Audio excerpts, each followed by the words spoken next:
when you have a periodontal involved teeth, when you have a tooth that overtaken the periodontal disease, the periodontitis is stabilized, is for lack in a health condition, is stabilized. You as practitioner, and especially you as restorative dentist, can be in front of a big challenge. How to restore, how to give the new life to the appearance of that tooth, or mainly that teeth. Usually we are talking about a sextant. So this was an aspect that I investigated. I'm investigating it now as well.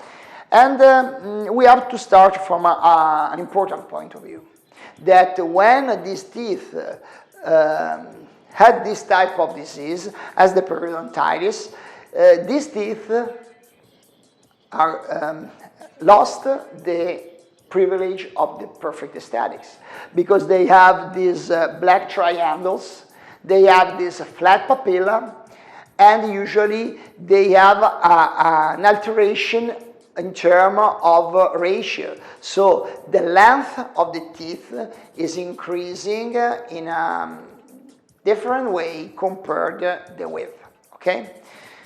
So you know from the beginning that you can improve the aesthetics, you can perform something very nice, but you lost a bit the privilege of an ideal aesthetics, especially for the papilla, especially for the ratio.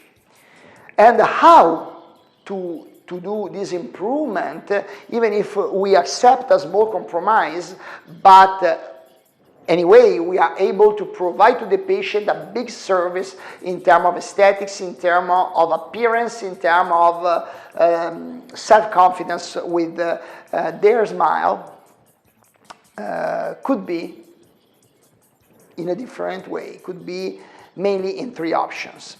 These type of reasonings were shared with me from the Ricci's, Giano and Andrea Ricci. Giano in 1974 was the first periodontologist with a postgrad, master postgrad title in Boston, in USA, in Italy. So he came back from US in 1974, and he dedicated all his life until now he's treating patients with this passion in order to perform something that is not a job, is a mission. Save teeth, stabilize teeth, and solve and manage these periodontal troubles. Andrea had the postgrad in USC in California, in Los Angeles, and he contacted me 10, 15 years ago and say, okay, we are developing this, are you interested to work with us? And after that, with Andrea, we published this article in 2011 that is about how to manage this in a very conservative manner. And then now, recently, after a couple of years after that article, we called this protocol peri-shape, okay? Periodontal reshaping teeth. So the three options that we can have are mainly crowns, prosto crowns, and with this prosto crown, you can have a beautiful appearance, the new shape, and then you can also have a splint, a prosto splint in between these teeth if they need to be stabilized. This is a good news. Two good options, two good goals with this prosto option, with the prosto crown. What are the beside of this? That we have to prep a lot these teeth, and especially in the lower incisor teeth, you have to devitalize in the majority of the time these teeth, okay? So the biological price that we are going to pay is quite high. We have the second option, partial restoration, veneers. And with these veneers, we can have something beautiful, but again, we have to manage and to prep some areas because the undercuts of this perio-involved teeth is quite big. And so we have to manage to take into consideration this. And if you want to splint, like for the direct restoration, you have to do a separate splint in the lingual or palatal surface. Anyway, it's a good option. The manual dexterity should be quite high because you are working in a substrate that is not so ideal, like dentin, in a big part, in a big amount of the prepared teeth, but is an option.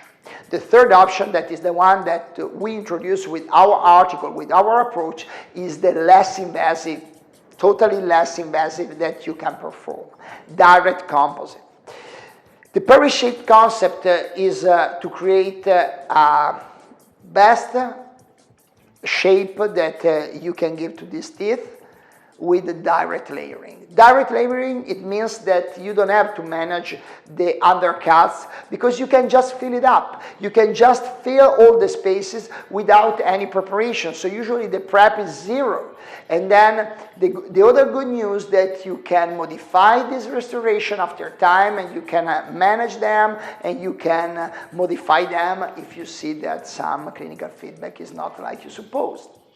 Okay, now we have seen the three options. You can tell me, okay, Fede, but you know what? You have this overhang, you have this augmented emergence profile that you have managed. Yes, you have to finish it well. You have to create a gentle and round emergence profile in order to be flossable, okay?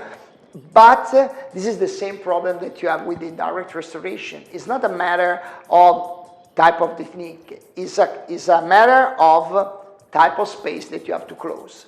So that type of different emergence profile you will have with crown, with veneer, or with direct composite. Okay, so finally, trust on it. We are going to publish with Andrea about the steps of the protocol, clinical protocol, how to perform all this restoration in my book, Adhesthetics Protocol by Quintessence Publishing House. In the chapter 7, I dedicate a part to this clinical protocol. Anyway, stay on the concept. Be conservative and do something that can really give a big service to your patients. We have a big satisfaction after years, and I push you to think that this is a nice option for your patients in periodontal involved teeth. If you enjoyed this sharing, please share it with your friends and keep in touch. See you on the next short video. Do better than yesterday.